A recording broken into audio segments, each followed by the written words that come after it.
Greetings, everyone. I wanted to provide a little reaction to the interchange between Star Wars Theory and, I believe, Levi. Mr. Levi is his name. So, Theory had sort of, I think you called it a council of nerds or nerd council, where they had a bunch of different people, and I didn't watch their whole stream because I think it was like 3 hours long, and I didn't watch it, the whole thing. But so I guess they just talk about Star Wars. I guess the idea is that people of different opinions and such like that can come in and share their thoughts about things that they like or don't like, or discuss or debate. And there was a fellow by the name of Levi. I think he said he was about 19 years old. He came on, and I think after he'd introduced himself, he sort of went into a he sort of tried to go into the thought that he wanted to present, but it wasn't done very tactfully. And being young, nervous, he had a thought and it didn't come out the way that he wanted to, and it was kind of antagonistic, and there's just no real good recovery from it. So it was an unfortunate happening. But I mean, that happens sometimes. So embarrassing, I'm sure. But what happened next? This is the thing that I really want to get at. I'm not here to to destroy the guy or anything like that. It's not necessary. But what I do want to point out is that he and Theory gave him another chance to kind of present the idea that he wanted to, but just to clear the air. That was the title of his video that he made, was Clearing the Air. And I think that was a really wonderful gesture on Theory's part to do that, to just reach out to him and say, hey, let's set things straight, as in like, I'm going to get back at you, and that's not what it was at all. And that's what was great about it. He says, hey, man, it's, this is what happened, and it wasn't cool, but hey, let's move on, And Mr. Levi did apologize quite, several times. You could tell that he really, he just really was embarrassed about the whole thing, and he wished that it hadn't happened. And it was one of those things that he really wishes that he could have gone back and changed something. But you know what? We learned from our mistakes. That's part of what happens. Now, here's the really great thing that it is Theory's behavior in the whole thing, just keeping pretty cool, real chill. He really demonstrated something that is sorely lacking, especially in pop culture. With all of the cancel culture that's been going on, Theory really demonstrated something that I recognize as being really, really important, and that is the concept of grace and forgiveness.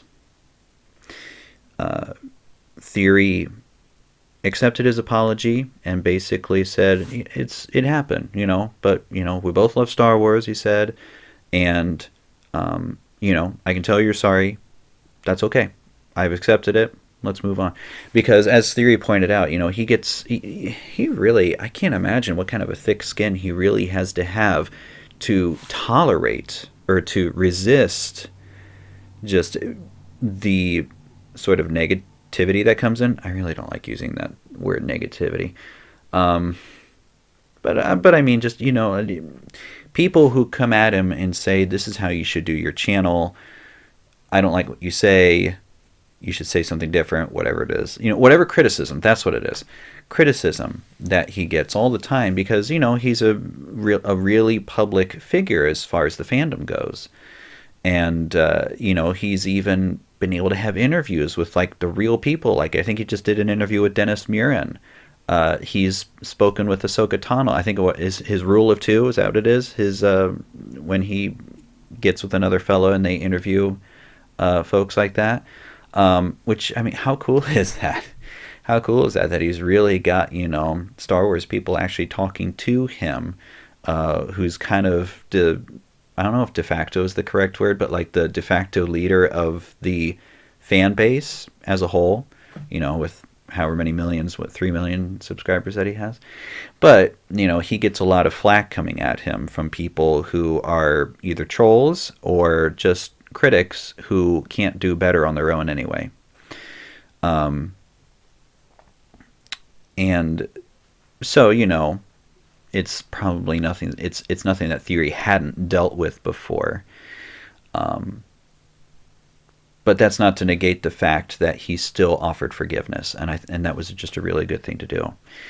It reminds me of, I make no secret on my channel that I believe in Jesus Christ, and one of the things that's really important, even just in the Lord's Prayer, when his disciples asked him, Jesus, teach us how to pray, and one of the things that he said in there was, there's a couple ways that you can say it, either in the old King James or whatever. Forgive us our trespasses as we forgive those who trespass against us. Or simply said, you forgive us of our wrongdoings, and we, as we forgive those who wrong us. One of the big things of understanding the forgiveness that we have in Jesus Christ, the forgiveness of our sins, the wrong things that we've done, that separate us from God. One of the big things that we need to understand is that as God has forgiven us, we must forgive others. To illustrate this, one time the disciple Peter had asked Jesus a question, and he said, Master or teacher, whichever he said to him, he said, how much should I forgive someone who's wronged me? Up to 7 times? Now, that number 7 is the number of perfection, okay? So he's, that's what he's saying. Is 7 is sort of the idea of perfection, of completion, like the holy number of God, such things like that. So he said, should it be up to 7 times? And Jesus says, try 70 times 7. Now, that's not to say literally, 490, that's not what he's getting at, but he's saying it goes beyond any human conception of forgiveness. He says forgiving must be never ending. We must always forgive. And it's just one of the really big things that is lacking today, particularly in pop culture. Now, as far as the cancel culture goes, I've already made a video on that, and I'm not really going to rehash a lot of that.